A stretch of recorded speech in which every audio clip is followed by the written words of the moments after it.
All right, well, that's rough. Let's see what game was picked randomly after that for me to play. Let's do it. Let's let it rip. Okay, all right. Please be something good.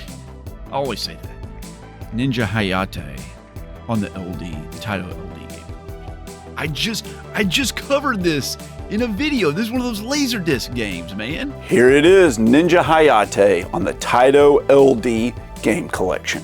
I mentioned this in a recent video, and I'm really surprised it got picked for me to play. It only got picked the other night, and I finished it in one night. This is one of those Laserdisc games like Dragon's Lair from 1984. The year, not the George Orwell novel, although it did have its fair share of double plus ungood Laserdisc references in it. That was a deep cut. Nobody's gonna get that joke.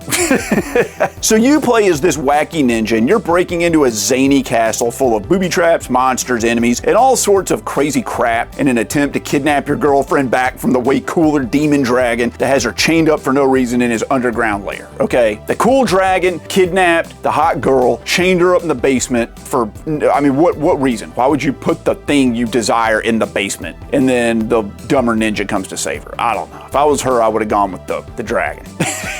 But what is this game? It's just quick time events. All the Dragon's Lair games like this, they're just quick time events. And hard quick time events, like some of the most hard and difficult and unforgiving quick time events you'll ever experience in any game. These are arcade games designed to steal your money. And boy, they stole a lot of it. People pumped quarters into this machine to like watch the cartoon because it was cool. I don't think a lot of people saw most of this cartoon because, brother, they were pumping in the quarters. You can press in 8 directions with the analog stick on this, which is like 4 too many. There's up, down, left, right. There's also like northwest, northeast, southwest, and southeast, and it is precise, okay? And there's also an action button you have to get. That's 9 buttons to use on your QuickTime events. Now this game's really brief. It's 20 minutes long, and it takes you through these random set pieces all throughout the castle. And they don't really follow a logical order or make sense. It's like a fever dream of random events in an almost random order. Like you'll be out in the courtyard fighting skeletons, and then you'll be like in a factory full of lava, and then you'll be like in an underground lair surfing on a raft, and then you'll be, you know, up on top of the castle. Like it doesn't make any sense. Like he's progressing deeper and deeper to the castle, but that doesn't even really matter because it's just like an 80s arcade game, and it's just all about this spectacle and the 80s excess. And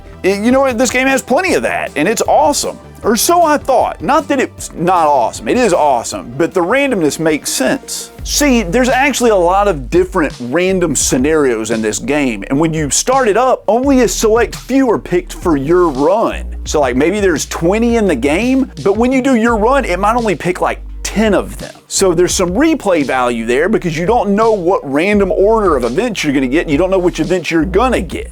That's really cool. It does offer some replay other than just like playing the game through from beginning to end and memorizing everything in order, right? You can't really use a walkthrough because like it's randomized, and that's awesome. That's a really cool idea. Now the animation in this is great. It's funny. It's really eye-catching. I love the retro low-def look of it. It looks like a Laserdisc. If you ever watched a Laserdisc back in the day, this is what they looked like. I like the world building. I like the nonsense castle, but the game really needs music. I mean, most of these areas have like no music at all. Like it's just not even very many sound effects. It's just silent. And in a loud 80s arcade, you needed something to like draw you to that machine, and you're not gonna like hear somebody playing this game. You're only gonna see the visuals if you happen to walk by. And I think that's a downfall of the game. Not a downfall, a letdown part of the game. A part of the game I don't like, man. I think they could have done better with that. All right, it needs music. It needs some pumping music. But I'm pretty sure they like couldn't do it because of the nature and the way the Laserdisc would play, right? Because like when you die and it plays like your death animation, it cuts to a different part of the Laserdisc, that would interrupt the music, right? Because didn't the tracks run parallel with the video tracks on a Laserdisc? I can't remember. Laserdiscs are analog, by the way. They're not digital.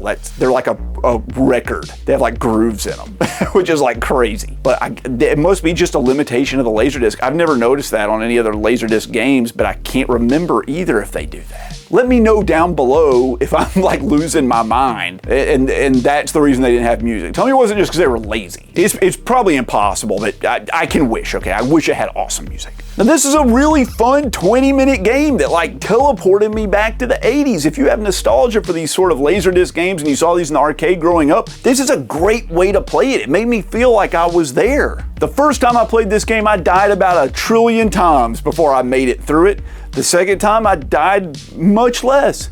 The third time, your boy here, RNG, got a 1 credit clear. I only missed 1 quick time event the entire game, and it was on the last boss. I almost made it through the whole thing without ever missing an event.